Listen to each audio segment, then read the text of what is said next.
ഇനി നമ്മള് ഈ ഈ ഒരു പാസ്തയാണ് ഉണ്ടാക്കാൻ പോകുന്നത്. ഇത് നമ്മൾ ഉണ്ടാക്കുന്ന പാസ്തയാണ്. ഇത് ഇറ്റാലിയൻ പാസ്തയാണ് ഉണ്ടാക്കാൻ പോകുന്നത്. ഇപ്പൊ വെള്ളം 3 മിനിറ്റ്സ് അടച്ചു വെക്കുക. എന്നിട്ട് കുറച്ച് ഈ പാസ്ത ഇടുക.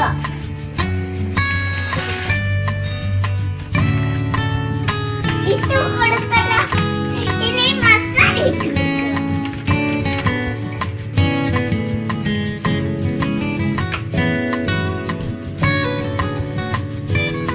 ഇനി നമ്മൾ ഒന്ന് വെള്ളിക്കുക.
ഇച്ചിരി നേരം